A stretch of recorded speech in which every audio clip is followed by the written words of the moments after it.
Voy a sacar mi voz. Voy a pausar porque...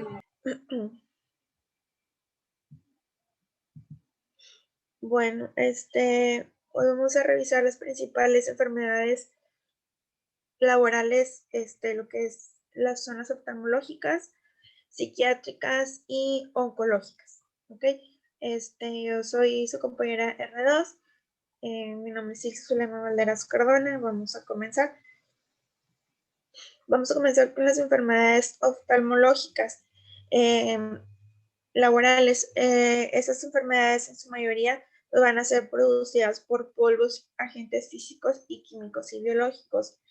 Aquí puse aproximadamente unas 6 que creo yo son las más comunes. En el documento de la Ley Federal del Trabajo pues vienen bastantes, pero pues aquí están los más comunes. Vamos a comenzar con la blefaroconiosis. Pues este es el término pues como que más adecuado, pero nosotros pues lo conocemos y en las notas generalmente pues lo ponemos como una blefaritis. Esto es producido por polvos minerales, vegetales o animales en los pacientes que se dedican a, que son canteros, yeseros, mineros, alfareros, esmeriladores, pulidores, cementeros o que manipulan mercurio. También los colchoneros. Aquí puse una imagen donde vemos la inflamación del párpado, como si, pues muy parecido como una reacción alérgica. También tenemos la dermatitis palpebral de contacto y el eczema palpebral. Estos generalmente se presenta en los trabajadores de la industria química, farmacéutica, antibióticos y belleza. También en la industria petroquímica, los que manejan plásticos, alquitrán, asfalto, carpinteros o que trabajan en los cultivos de champiñón, expuestos a polvos, gases y vapores de diversos orígenes. Aquí vemos en lo que es el párpado superior e inferior, lo que es el eczema palpebral, también parecido a una reacción alérgica. También tenemos lo que es la conjuntivitis y la queratoconjuntivitis. Son los pacientes expuestos a amoníaco, anhidro sulfuroso, formol, cloro y derivados, vapores nitrosos, ácido sulfídrico, solventes, alcohol metílico, lana, pluma, pólenes, algodón, trigo, tabaco, mostaza. Y también pacientes que están expuestos a rayos actínicos como, actínicos infrarrojos y rayos X. Este puede ser pues todo el personal de salud, desde técnicos radiólogos, en personal de enfermería o personas que manipulan este tipo de equipos. También soldadores, vidrieros, trabajadores de lámparas incandescentes de mercurio o expuestos a luz ultravioleta.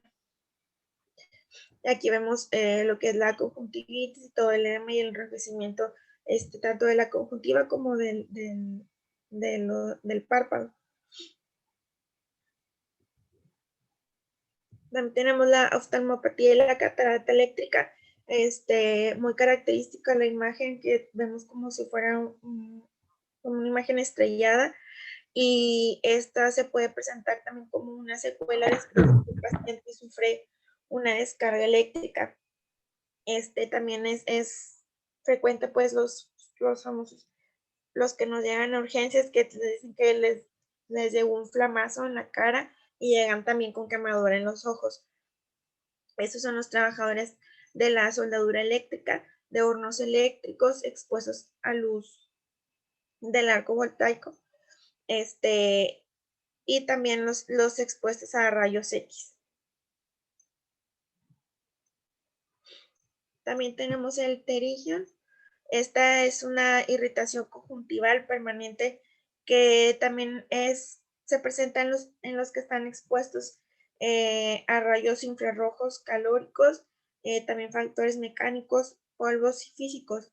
La profesión más expuesta pues son los herreros, fundidores, horneros, lamineros o gelateros, también personas que están mucho tiempo expuestos a la luz del sol. Y pues aquí vemos la membrana como va avanzando poco a poco y llega a afectar la visión del paciente. También tenemos la queratoconiosis. También es muy frecuente que nos llegue a urgencias. El paciente que le cayó una rebaba, sobre todo los pacientes, el personal que maneja metales, que se dedican a la soldadura, que les puede caer en el ojo alguna partícula de mármol, piedra o polvos abrasivos. Aquí les puse la imagen donde le cayó, pues ahí tiene un objeto extraño, puede ser una rebaba, y pues los más expuestos a esto pues son los que se dedican a la soldadura. Todos estos pacientes, bueno, en su gran mayoría deben ser referidos al oftalmólogo, sobre todo si el paciente refiere que tiene una disminución en la agudeza visual o que estén afectados los campos visuales. El oftalmólogo pues ya valorará qué tan afectados están los campos visuales mediante una capimetría o qué tan afectada está la agudeza visual. Dependiendo de esto, va a ser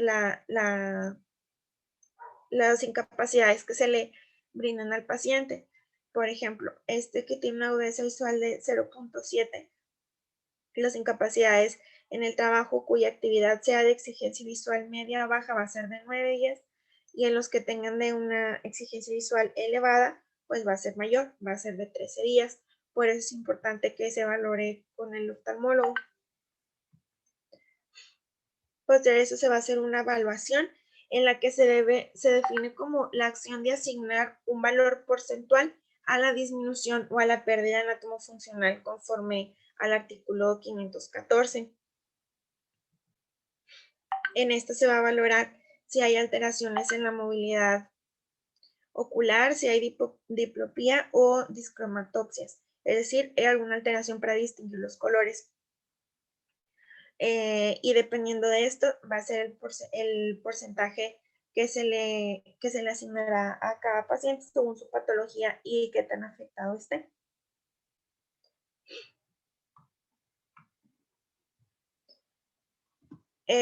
Por ejemplo, si hay un paciente que queda con una diplopía uni o bilateral, de acuerdo a la posición primaria de la mirada, se debe hacer los ajustes en los porcentajes.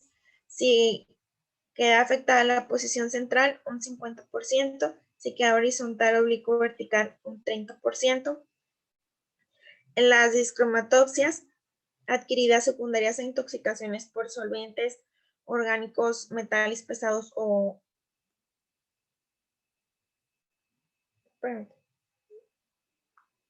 ¿Qué podría? ¿Sí me están escuchando? Bueno, así es como se va a evaluar según el daño que tenga nuestro paciente. Continuamos ahora con las enfermedades oncológicas. Estas pues van a ser enfermedades neoplásicas malignas debido a la acción de cancerígenos industriales. Continuamos con las enfermedades oncológicas. Del cáncer de piel, creo que ya lo habíamos abordado un poquito en lo que eran las dermatosis, pero pues como es muy frecuente, quise abordarlo así brevemente. Pues va a ser frecuente en los pacientes que están expuestos a los rayos ultravioleta al aire libre, como son los agricultores, marineros y pescadores. También los que están expuestos a rayos X, isótopos radiactivos, radium y además radioelementos. También los que están expuestos a arsénico derivados de la destilación de la hulla, alquitrán, asfalto y benzopireno, y los que trabajan con los derivados del petróleo. El cáncer broncopulmonar, sobre todo los pacientes que trabajan en minas de uranio y níquel, también los trabajadores que están expuestos al asbesto, en los que es frecuente que se presente el mesotelioma pleural. Aquí les puse una imagen donde se ve el engrosamiento de la pleura y donde va invadiendo este pulmón y pericardio. También los pacientes expuestos son los que maquilan con cromatos, arsénico y berilio.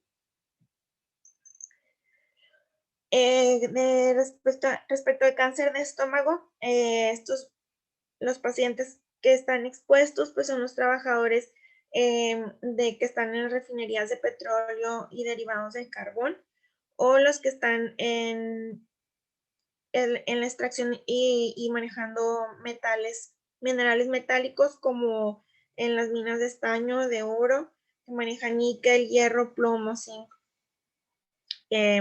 y oro. También carbón, asbesto y sílice. También se considera como personal de riesgo en los que trabajan en la industria restaurantera, como los meseros,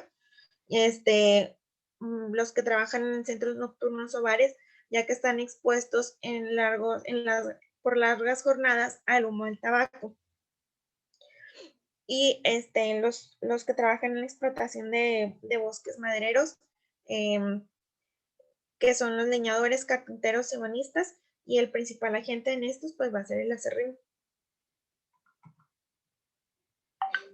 Respecto a las leucemias y el osteosarcoma, estos son dos tipos de cáncer en los que el personal más expuesto son los que trabajan con radiación ionizante, sobre todo el personal de salud, desde radiólogos, técnicos, enfermería y también los odontólogos.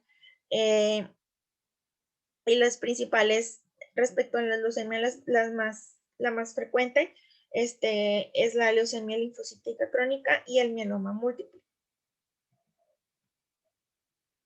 Respecto al cáncer de tiroides, también va a ser el personal de salud expuesto a radiaciones ionizantes y a disolventes orgánicos como el benceno y el caucho. También los trabajadores expuestos a tintas y pigmentos, como son los curtidores de pieles para la fabricación de calzado. Los empleados de las gasolineras, huleros, productores de plástico, expuestos a los derivados del petróleo, como también pues son los conductores de autobuses, operarios, y expuestos a disolventes orgánicos como el benceno o el diésel. También el cáncer de cerebro.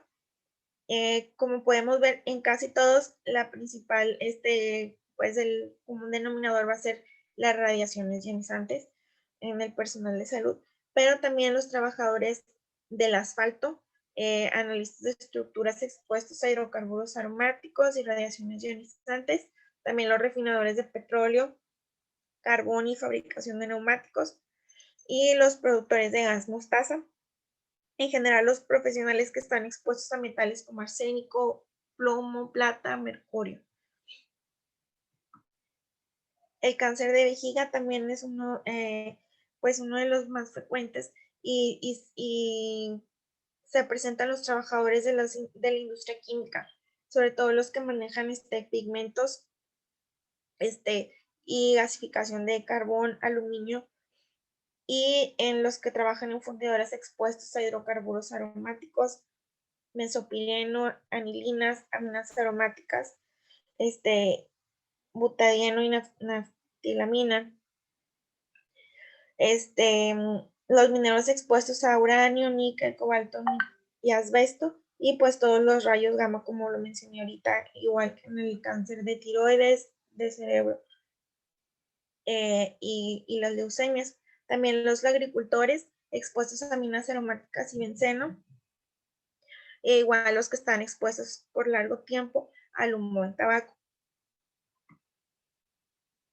Igualmente que en las enfermedades oftálmicas se realiza una evaluación de acuerdo al artículo 514, en donde valoran si es un tipo de cáncer en el que solo tiene una localización regional o se encuentran en remisión luego de una recaída, la evaluación del porcentaje va a ser del 70 al 99%. Y en trabajadores que tienen alguna enfermedad neoplásica, pero que ya no pueden valerse por sí mismos, que están postrados en cama o que ya no presentaron respuesta a los tratamientos oncológicos, se les da una evaluación del 100%. Es decir, estos pacientes pues ya no pueden valerse por sí mismos y ya no son funcionales, así que se les disminuye el 100% a su funcionalidad.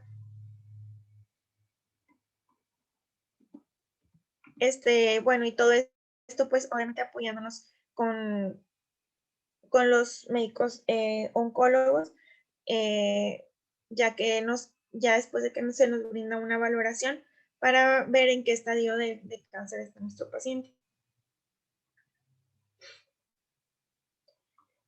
Y pues como vimos, siempre es bien importante considerar la ocupación de nuestro paciente, a qué se dedica, qué es lo que hace y a los vapores químicos a los que está expuesto.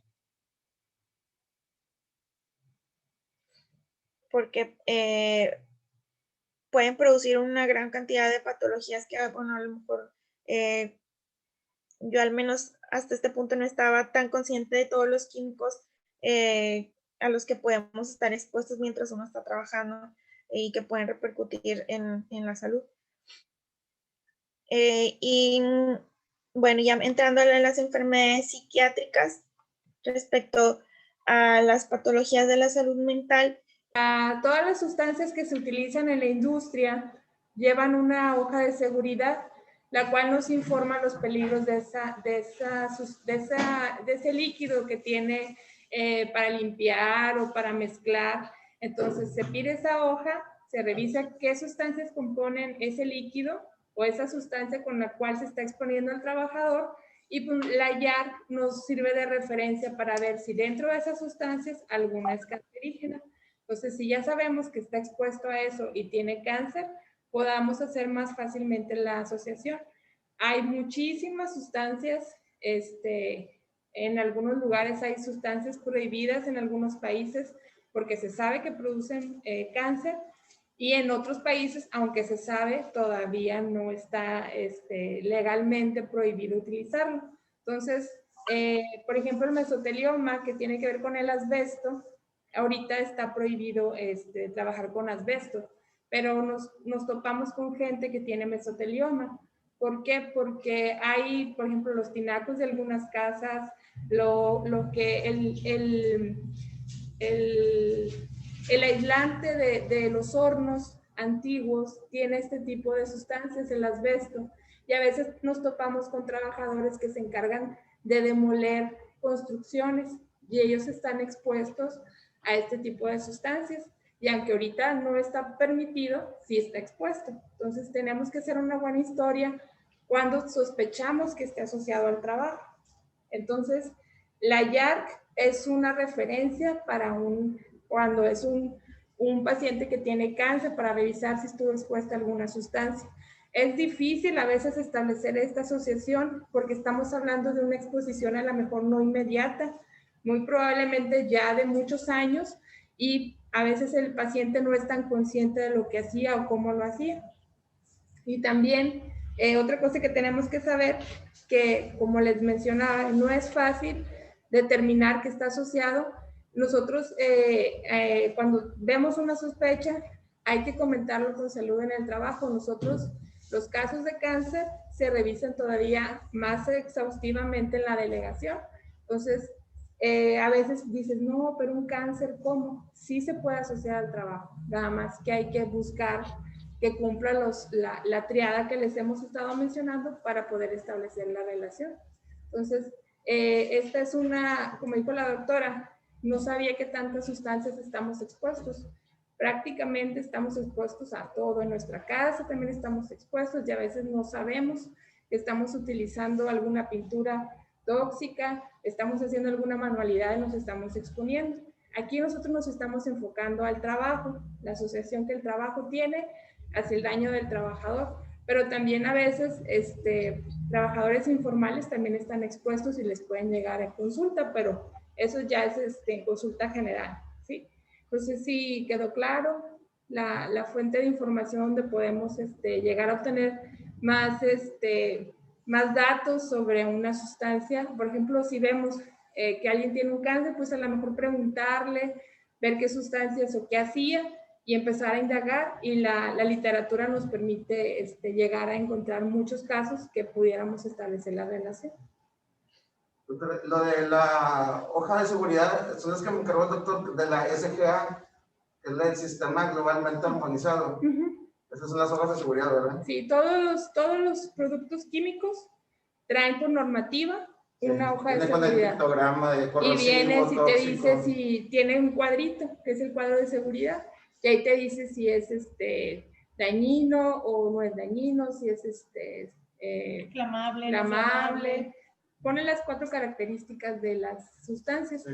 Eso les pueden, por ejemplo, si ustedes están sospechando, le pueden decir al trabajador, oye, pregunta la hoja de seguridad del producto que tú estás utilizando. Por ejemplo, cuando vimos lo de la dermatitis, que les contaba yo que el trabajador acaban de cambiar la sustancia con la que lava los trastes y empieza con una dermatitis, le pueden pedir, oye, la hoja de seguridad, o tómale una foto al recuadro que venga en el líquido, y ahí van a ver, este producto se debe utilizar con guantes, ya que contiene tal cosa, ¿sí? Entonces eso nos da información. Esa nos ayuda a nutrir más el caso para poder establecer la relación.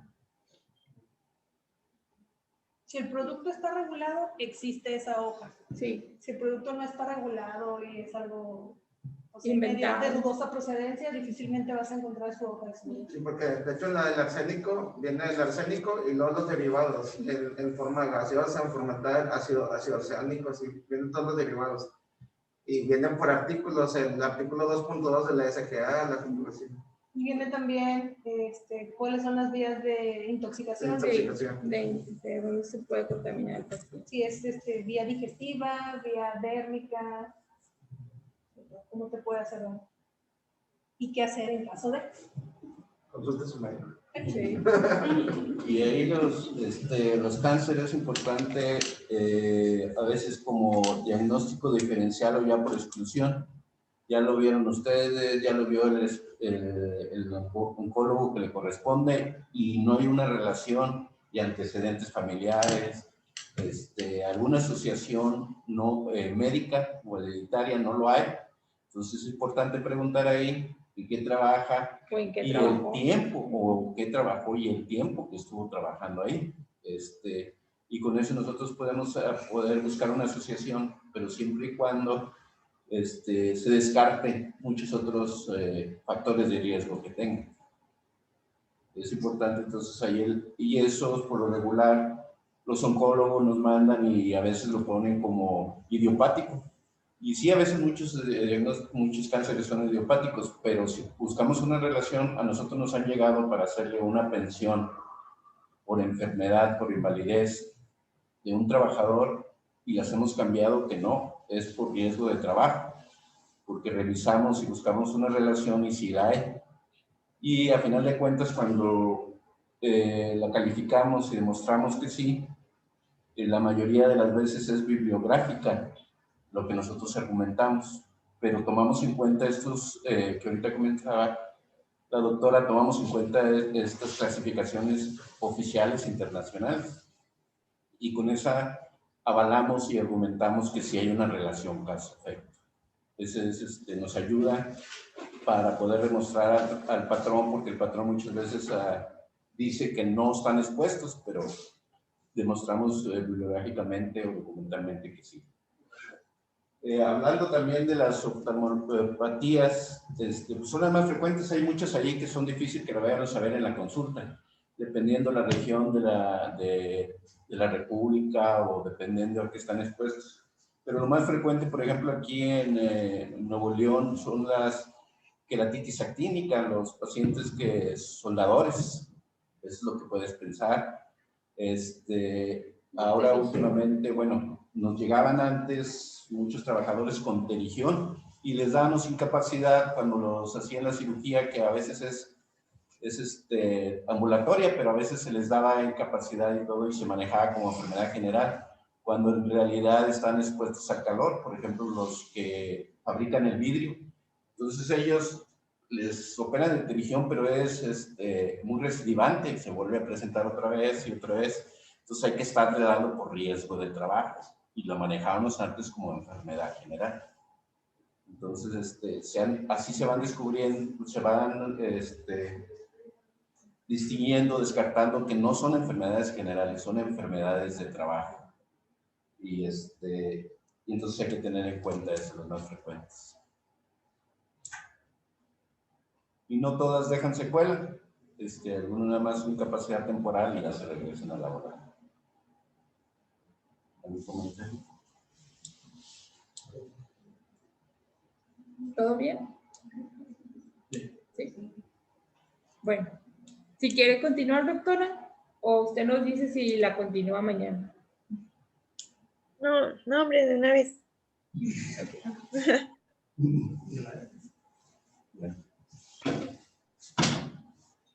Estábamos por empezar con lo que es las enfermedades psiquiátricas.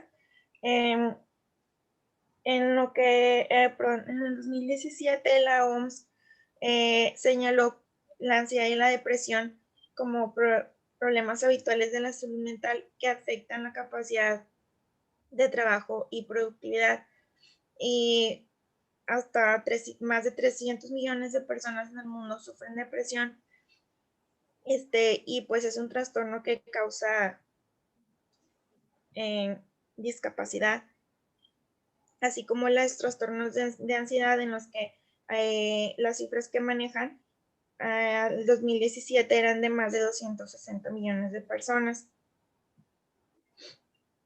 Aquí en México, hasta el 2016 se realizó una reforma en el artículo 513 en las que se hablan de enfermedades mentales y se agregan como enfermedad de trabajo por primera vez. Y también pues tenemos la norma oficial mexicana 035 del 2018, que se creó con el objetivo de establecer elementos para identificar, analizar y prevenir los factores de riesgo psicosocial. También la violencia laboral, así como para promover un entorno organizacional favorable. Con esto se busca que los centros de trabajo identifiquen sus áreas de oportunidad para reducir todos estos factores dentro del centro de trabajo que impactan negativamente en los centros de salud, en los trabajadores, y también se busca que las mismas empresas creen sus propias estrategias de trabajo para disminuir estos factores de riesgo psicosocial.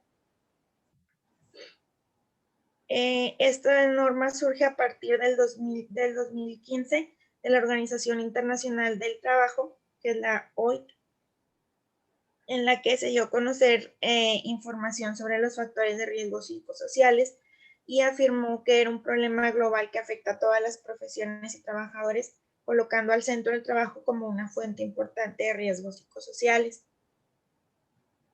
Y bueno, ¿qué son los riesgos psicosociales?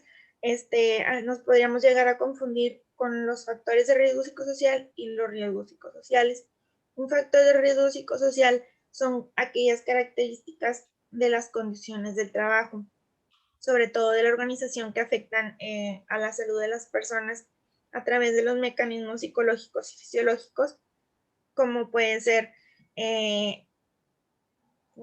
estos factores que pueden estar relacionados con estresores relacionados con el nivel de responsabilidad de carga mental, la mala definición de rol y contenido de tareas, conflictos entre la familia y el trabajo, estilos de demanda y comunicación, y que haya acoso, hostigamiento, discriminación y violencia.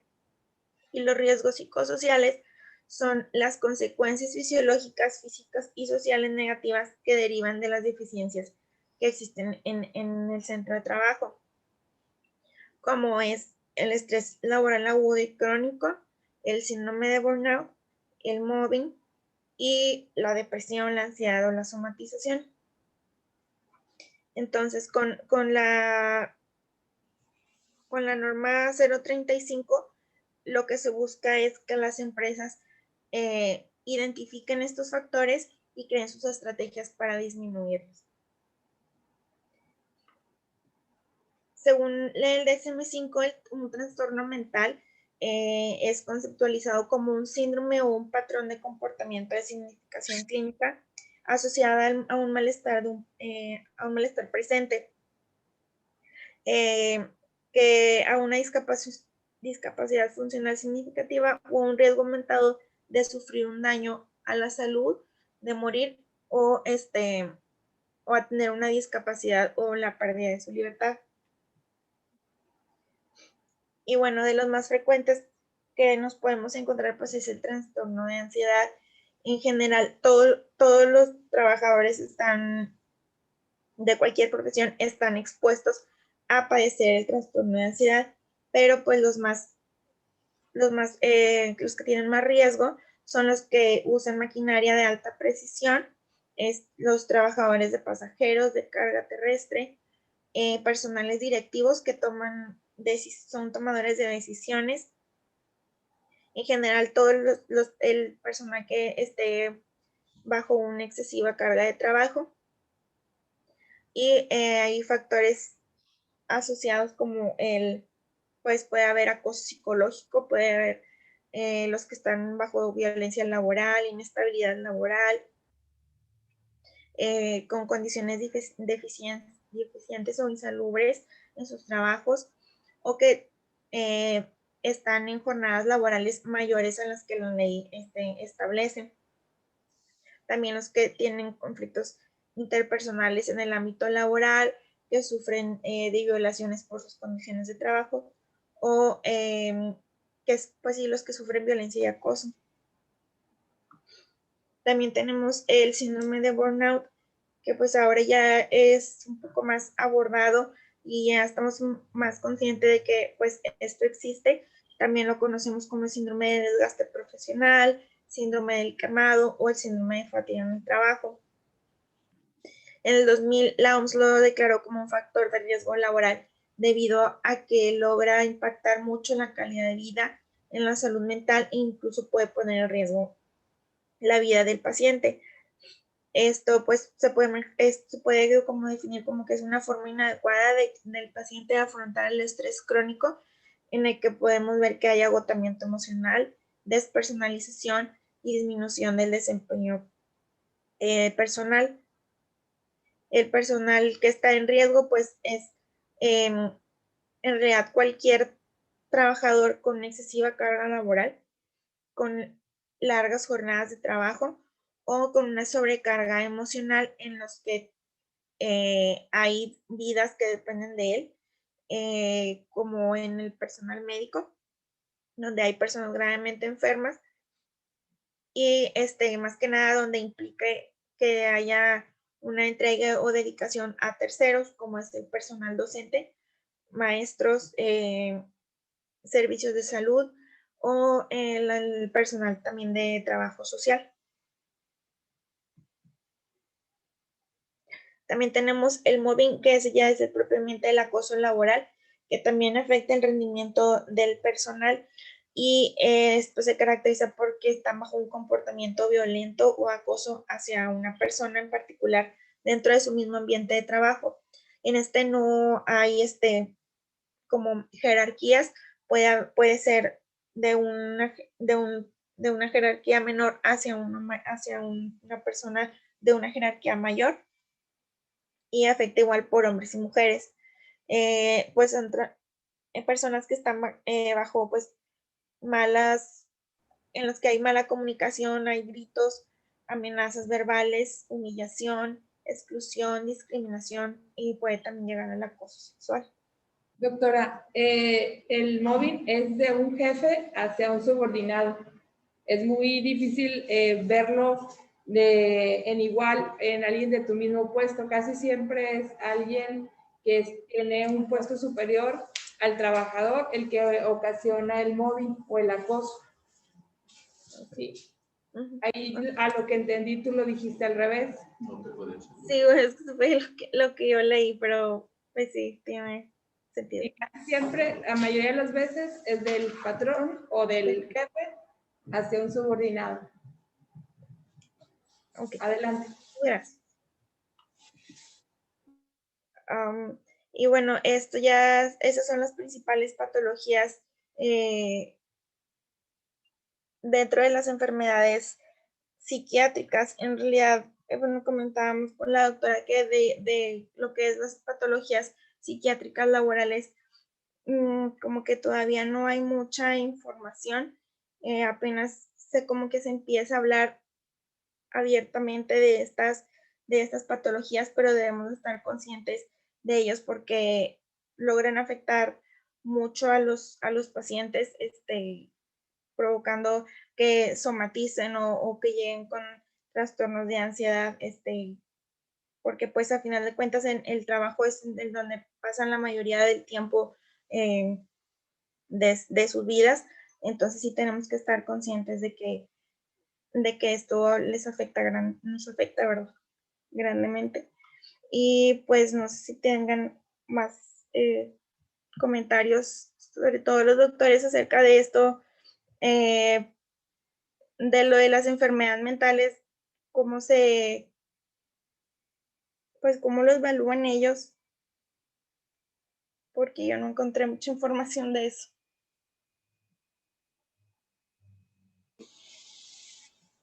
Sí, por lo regular debe de psiquiatría, pero a veces ellos también necesitan estar capacitados para poder detectar y relacionarlo con el trabajo.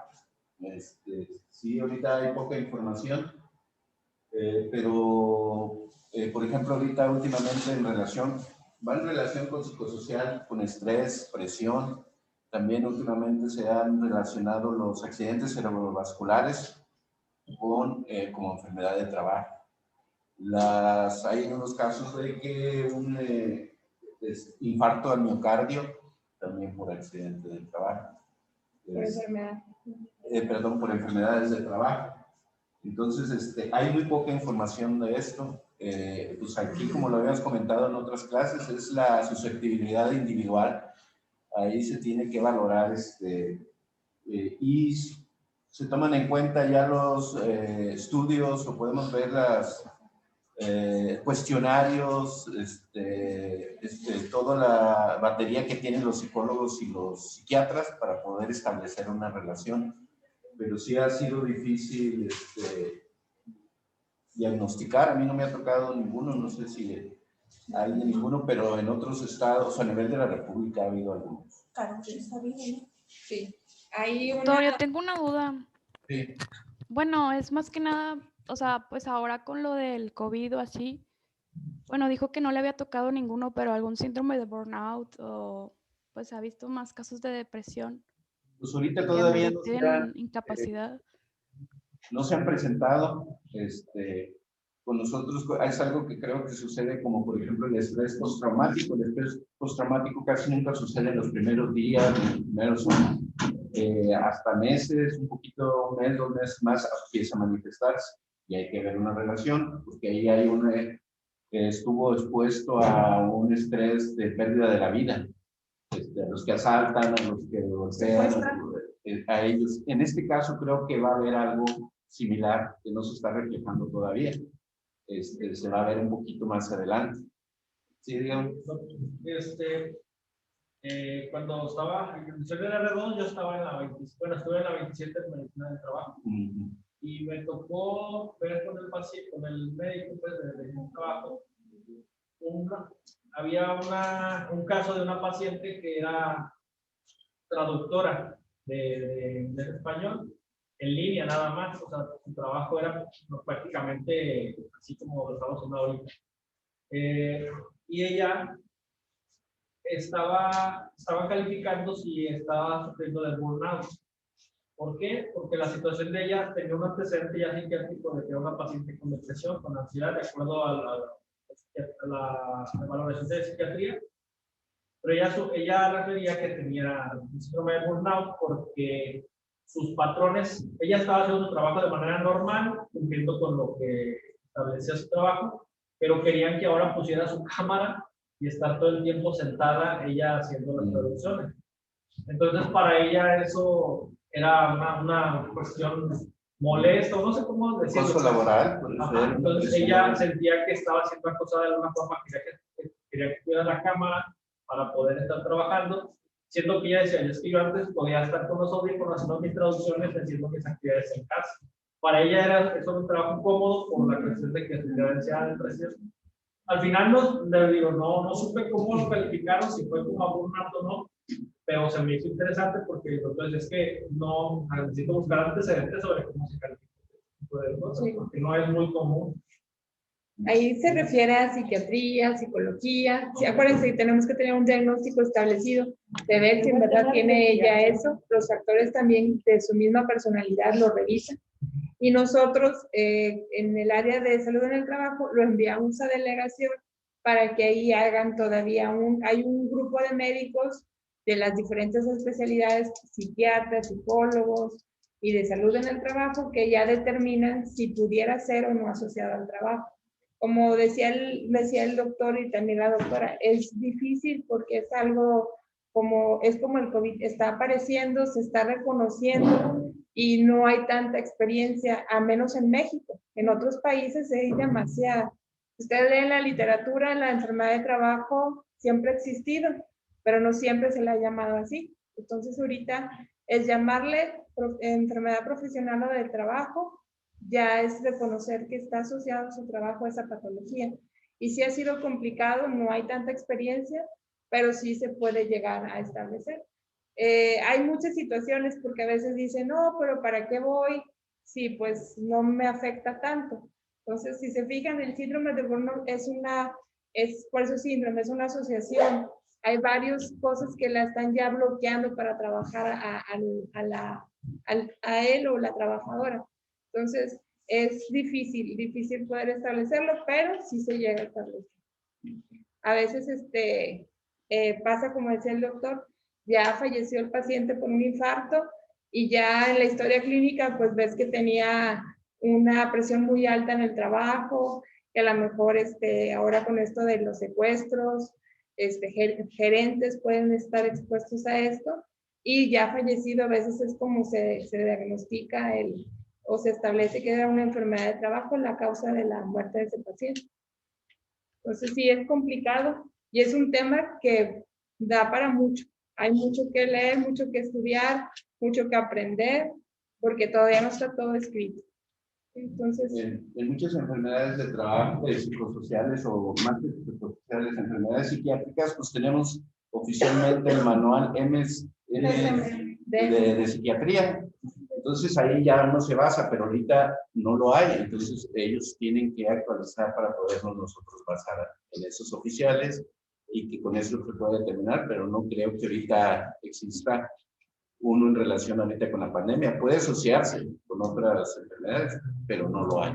Entonces, si el trabajador, como el que comentaba el doctor, empieza a tener dificultades en su funcionamiento laboral, tendría que ver en la consulta para ver si se va a requerir que la incapaciten temporalmente o qué es lo que se va a hacer para disminuir la exposición, como ella lo considera, o como que sí se ve, que es un acoso laboral, entonces tiene que actuar ahí.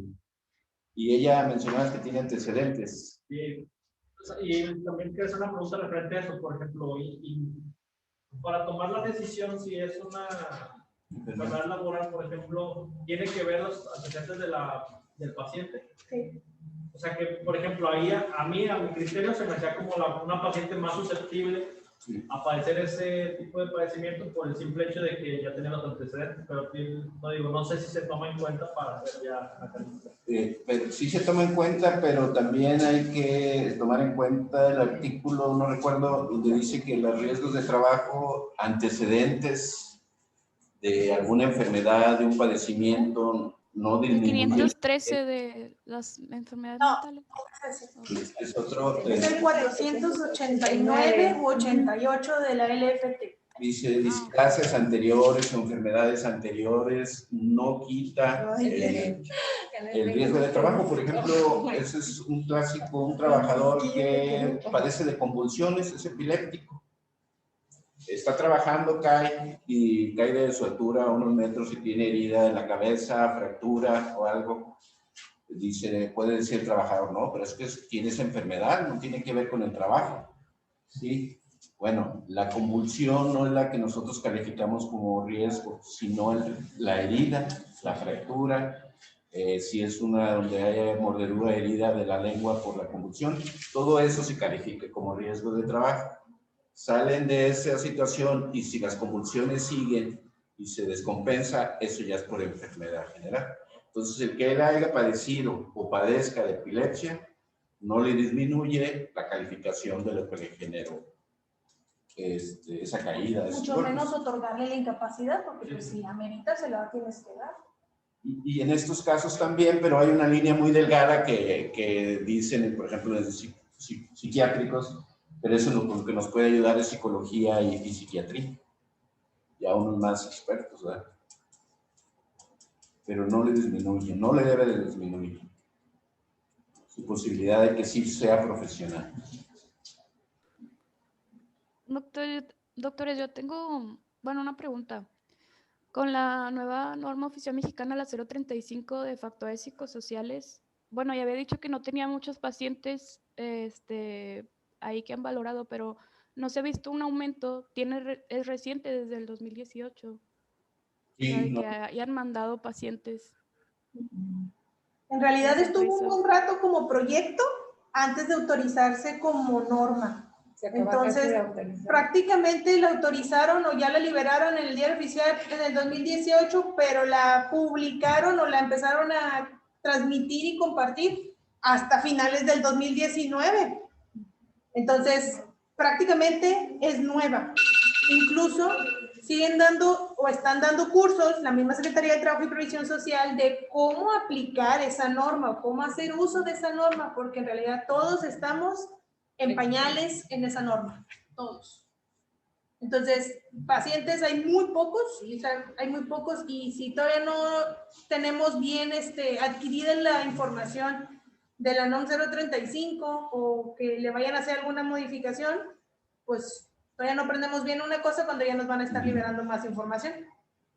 O hay muchos, también la otro extremo, pero se están valorando por enfermedad general, por sus antecedentes, por problemas, puede ser también en la familia, pero también en el trabajo. Entonces sí hay, pero todos esos están llegando por la vía de enfermedad general, no reconocidos como enfermedad de trabajo.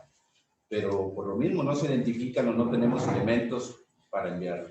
Como por ejemplo un estrés postraumático, me han llegado muy pocos, pero hay de haber muchos. Ahora que estuvo muy alta la violencia, a muchos trabajadores los secuestraron y pues por lógica, por no tener problemas, por evitar consecuencias o evitar que les vayan a tener que los vayan a agredir o que los estén denunciando, no denuncian y no vienen al trabajo. Muchos venían y les decían, venían y secuestro y todo, les decían, necesitamos una denuncia al Ministerio Público. Pues no, muchos mejor decidían que lesiones o ese problema que traían, mejor lo dejaban así, porque decían, no, nos va a salir peor, y ya con eso. Entonces a nosotros nos piden en esos casos una denuncia al Ministerio Público. Y pues conocen aquí a veces cómo está la justicia, prefieren no seguir por esa vía. ¿Alguna otra duda, comentario?